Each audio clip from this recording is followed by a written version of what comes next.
Hello दोस्तों, स्वागत है आप लोग का मेरे इस प्यारे से यूट्यूब चैनल रैंकर्स एकेडमी में। आज की इस वीडियो में हम लोग बात करेंगे भूकंप से संबंधित प्रश्नों के बारे में जो प्रीवियस ईयर एग्ज़ाम में पूछे गए हैं। आगे बढ़ने से पहले मैं आपको बता दूं कि हमारे इस चैनल पर एक MCQ सीरीज़ चल रही है जो आने वाले NTPC एग्ज़ाम के लिए काफ़ी महत्वपूर्ण है, जिसमें मैं सभी सब्जेक्ट के खास करके जीके के सभी टॉपिक को MCQ के थ्रू डिस्कस कर रहा हूं जो प्रीवियस ईयर एग्ज़ाम्स में पूछे गए हैं।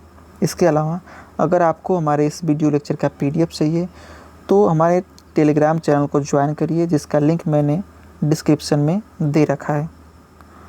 और प्लीज़ इस वीडियो को अंत तक देखिए। वादा है कि ये वीडियो आपके लिए काफ़ी हेल्पफुल होगा। वो इसलिए क्योंकि जितने भी क्वेश्चन मैं शामिल कर रहा हूँ इस सीरीज़ में सभी प्रीवियस ईयर यानी पिछले वर्षों में किसी न किसी एग्ज़ाम में पूछे गए हैं। तो आज के वीडियो में हम लोग भूकंप से संबंधित जो भी प्रश्न पूछे गए हैं उसको डिस्कस करने वाले हैं। तो चलिए बढ़ते हैं आज के पहले प्रश्न की तरफ। पहला प्रश्न है, अंतःसागरीय भूकंपों द्वारा उत्पन्न समुद्री लहरों को क्या कहा जाता है? सही जवाब है ऑप्शन ए, सुनामी।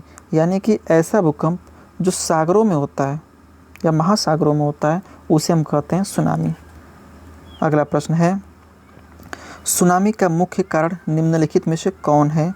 तो सही उत्तर है ऑप्शन बी, भूकंप। भूकंप एक स्थलमंडल पे आता है, मतलब कि हम बोल सकते हैं कि स्थल पे आता है। और दूसरा एक भूकंप महासागरों में भी आता है। जब महासागरों में भूकंप आता है तो उसमें सुनामी देखने को मिलती है। ठीक है, आई होप कि आपको बातें क्लियर हो रही होंगी। क्लियर हो रही हैं तो वीडियो को लाइक कर दीजिए और देखिए अगले प्रश्न को। विश्व के सर्वाधिक लगभग कितना 63% भूकंप निम्नलिखित में से किस पेटी में आते हैं? देखिए बहुत सारी पेटियों में डिवाइड किया गया है, लेकिन आप लोग को एक पेटी याद रखनी है बस, जिसका नाम है परिप्रशांत महासागरीय पेटी। इस पेटी में भूकंप भी ज़्यादा आते हैं और ज्वालामुखी भी ज़्यादा आते हैं। तो जब हम ज्वालामुखी को पढ़ेंगे वहाँ भी इस पेटी का जिक्र होगा। तो परिप्रशांत महासागरीय पेटी में भूकंप लगभग 63% जो भूकंप होते हैं इसी पेटी में आते हैं। अगला प्रश्न है, भूकंपों का प्रभाव महाद्वीपीय भागों के अतिरिक्त महासागरीय भागों पर भी पड़ता है और इससे महासागरों में भयंकर लहरें उत्पन्न होती हैं। इन लहरों को हम सुनामी के नाम से जानते हैं। ठीक है, ये प्रश्न जो है रिपीट इसलिए हो रहा है क्योंकि अलग अलग एग्ज़ाम में अलग अलग तरीक़ों से पूछा गया, जिसको मैंने शामिल किया है। निम्नलिखित में से कौन सी घटना धरातल पर घटित नहीं होती? तो इसका जवाब है सुनामी, जो धरातल पर नहीं पानी में यानी कि महासागरों में घटित होती है। अगला प्रश्न है, निम्नलिखित में से कौन सी अननुमेय प्राकृतिक आपदा है? अब देखिए यहाँ पर अननुमेय का मतलब तो हमें भी नहीं पता है, लेकिन चूँकि ये दिया था तो हमने शामिल कर लिया, जिसका जवाब है भूकंप। तो भूकंप जो है एक अननुमेय प्राकृतिक आपदा है। चूँकि आपको इसके बारे में पता हो तो कमेंट बॉक्स में बताइए, नहीं तो आप गूगल में सर्च कर सकते हैं। और नहीं सर्च करना है तो बस इतना याद रखिए कि भूकंप जो है एक अननुमेय प्राकृतिक आपदा है। देखते हैं अगले प्रश्न को। निम्नलिखित में से कौन सा एक एशिया की पूर्वी सीमांतों में होने वाले भूकंपों का कारण है? सही जवाब है, जब एशियाई प्लेट और पैसिफिक प्लेट आपस में टकराती हैं तो एशिया के पूर्वी भागों में भूकंप आते हैं। पूर्वी भागों का मतलब हमारा थाईलैंड, इंडोनेशिया, सिंगापुर, मलेशिया, इन स्थानों से है। ठीक है, तो एशिया के पूर्वी सीमांतों में जो भूकंप आते हैं वो एशियाई प्लेट और पैसिफिक प्लेट के टकराने से आते हैं। अगला प्रश्न है, भूकंपों का प्रभाव। वही क्वेश्चन बार बार रिपीट हो रहा है। अगला प्रश्न देखते हैं, सिस्मोग्राफी किसका विज्ञान है? इसको हम सिस्मोलॉजी भी बोलते हैं, जिसमें भूकंपों का अध्ययन किया जाता है। सिस्मोग्राफी या सिस्मोलॉजी के अंतर्गत हम भूकंपों का अध्ययन करते हैं। इसको हिंदी में भूकंप विज्ञान कहा जाता है।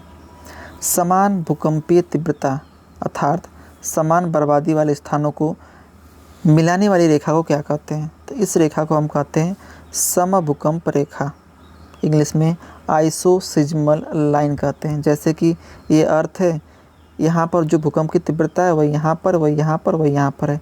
तो ये जो लाइन मिलती है इसको हम कहते हैं समभूकंप रेखा है। यहाँ पे मिस्टेक हो गया, माफ़ करिए। ऑप्शन बी इसका सही उत्तर है, समभूकंप रेखा। जो समान तीव्रता वाले भूकंप को मिलाती है उसको हम समभूकंप रेखा या फिर आइसोसिजमल लाइन कहते हैं। ये भूकंप रेखा भी आएगा लेकिन वो आगे आएगा। अगला प्रश्न है, सुनामी किस भाषा का शब्द है? तो ये जापान से लिया गया एक जापानी शब्द है।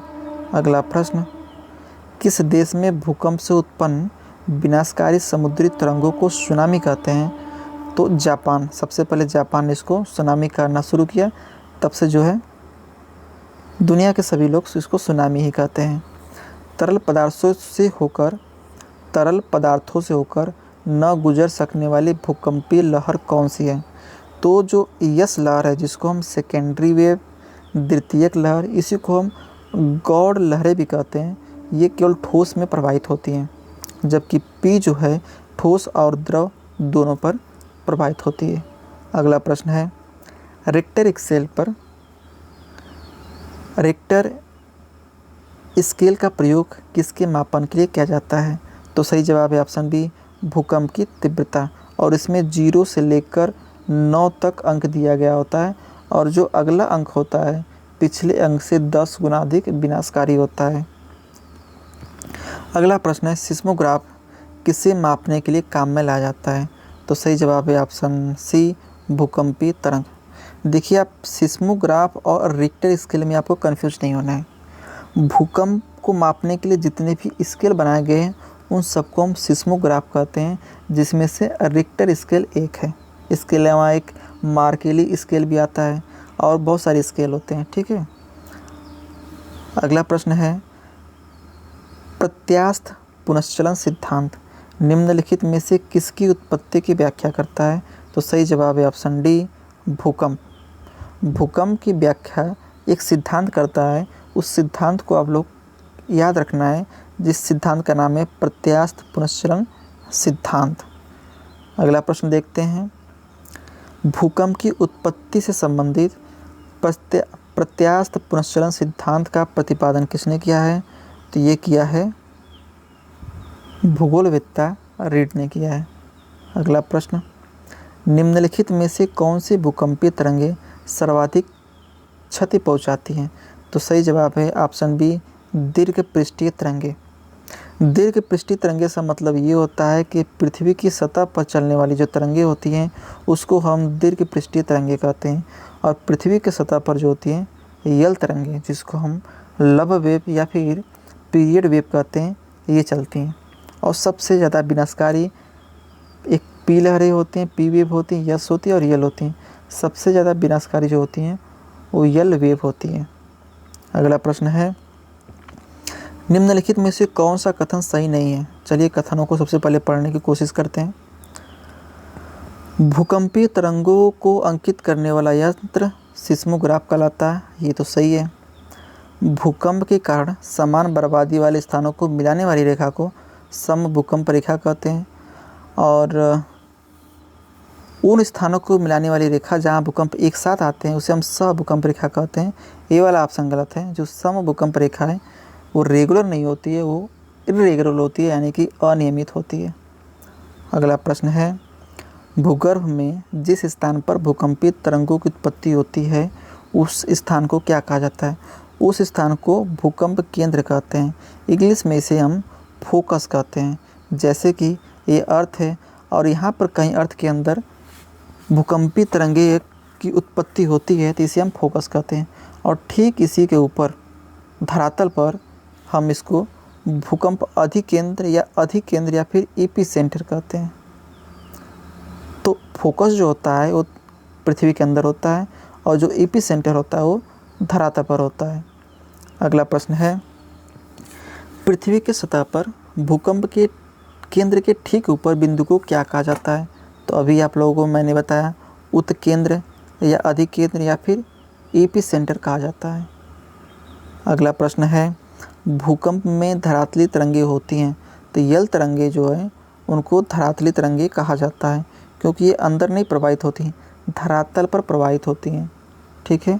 अगला प्रश्न है, भूकंप मूल यानी कि फोकस वह स्थान होता है जहाँ पर भूकंप की उत्पत्ति होती है। कहाँ?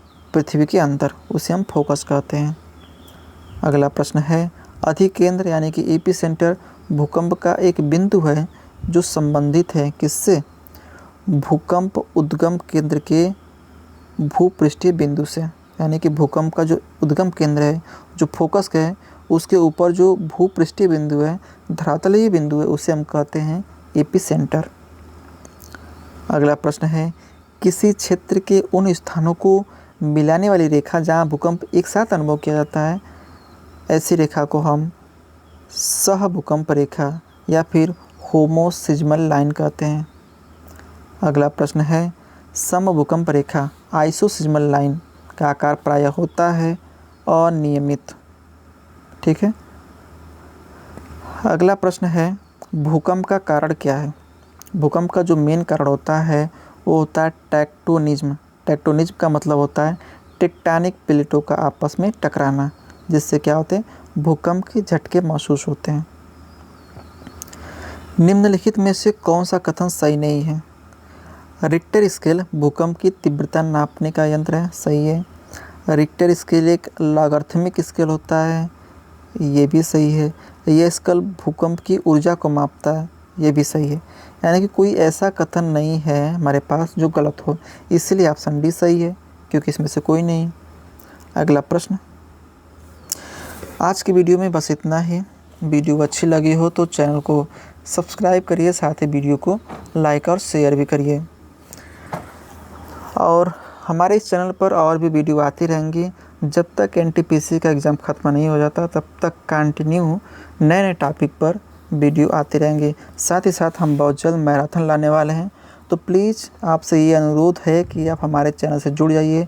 बहुत अधिक प्रैक्टिस होने वाली है अगर आप एनटीपीसी या फिर किसी भी एग्ज़ाम की तैयारी करते हैं तो आज के लिए बस इतना ही। नमस्कार, आपका दिन शुभ हो।